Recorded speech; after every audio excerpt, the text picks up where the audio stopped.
Hello and welcome back. Welcome back to my channel. If you've not done so, I would urge you to go ahead and like the videos on my channel, subscribe to my channel, and hit that bell button. This would enable you to get notifications on any new videos that I will come up with on my channel. If you like the videos and if you like the content that I'm posting on my channel, I would request you to go ahead and like it, comment it, and share it as much as possible with your friends, with your family, with your colleagues, or with anyone you feel this can add a lot of value. Let's continue. So today, I'm going to be talking about yet another important communication trait, which is a part of the 16 must-have communication traits that I've come up with. And this is kinesics. Kinesics is primarily body language. Kinesics enables you to study the way in which a certain body movement and gesture serves as a form of nonverbal communication. Thus, kinesics simply means body language. Now, body movements, which are regarded as a form of nonverbal communication, primarily are kinesics. The analogy that you can draw is the kinesics is analogous to body language, how a particular individual displays the body language or how that particular individual comes across is a lot which depends on kinesics. Let's look at what academia has to talk about kinesics. Well, there was a rule which was given by the psychology professor, Professor Albert Mehrabian at UCLA in his 1971 book called Silent Messages. And that's where kinesics relates itself to academia. In the rule that was given by Professor Mehrabian of UCLA in 1971, he came up with the rule which is 73855 rule, which stated that 7% of the meaning of a message is communicated through the spoken word, 38% through the tone of voice, and a good 55% through body language of a particular message sender.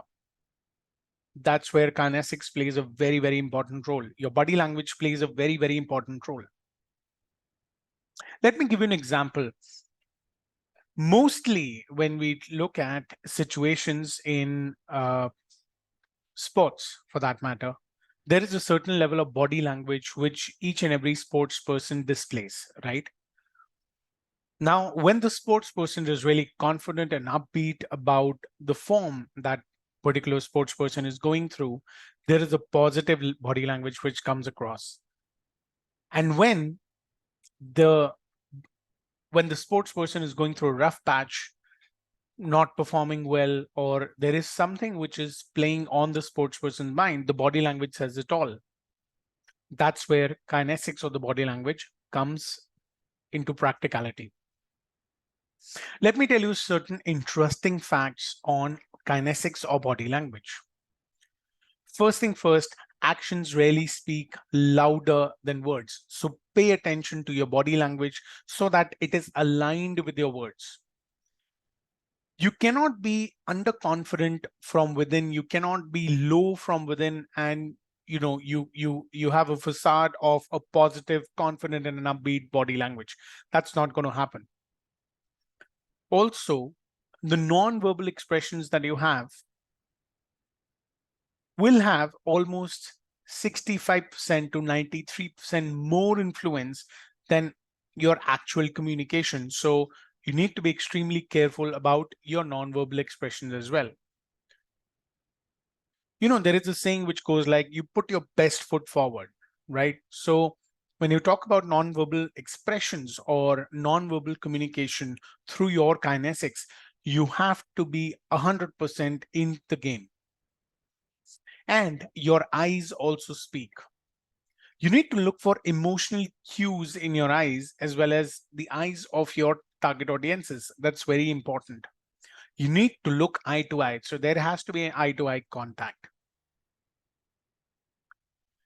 If your target audience is really interested in your messaging, what you have to tell them, they may lean in towards you. This is also known as body proxemics or body leaning. Another interesting fact is that we use about 20 muscles in the face, which help us deliver almost 10,000 facial expressions. Now, that's an amazing number. So that means for every muscle that is in the face, almost 500 facial expressions are delivered for every muscle that we have in the face. So we need to be extremely careful.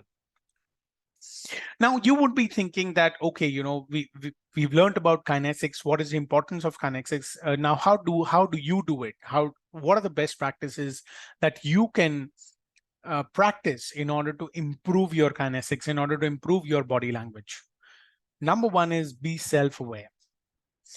When you're interacting with people or talking about specific topics, notice your behaviors and the nonverbal messages that you would be sending. Second, you need to maintain a proper posture. You need to ensure that you stand up straight or sit straight while conversing with your target audiences.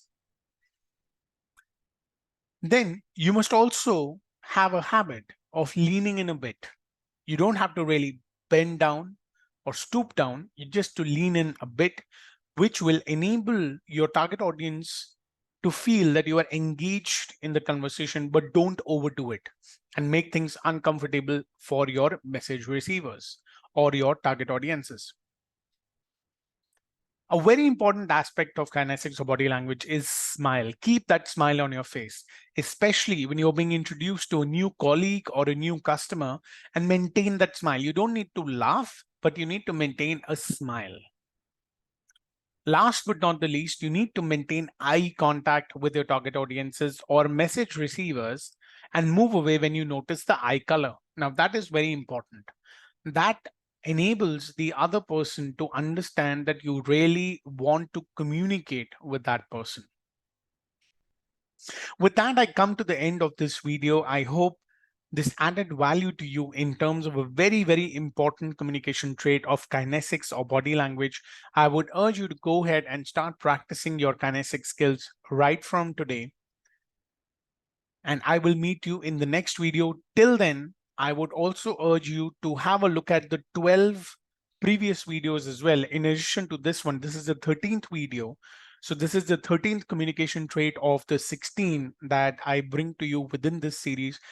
Till next time, keep on homing your communication skills, improving your communication skills, practicing your communication skills, because only practice will help you and enable you to become a holistic communicator. Thank you and take care.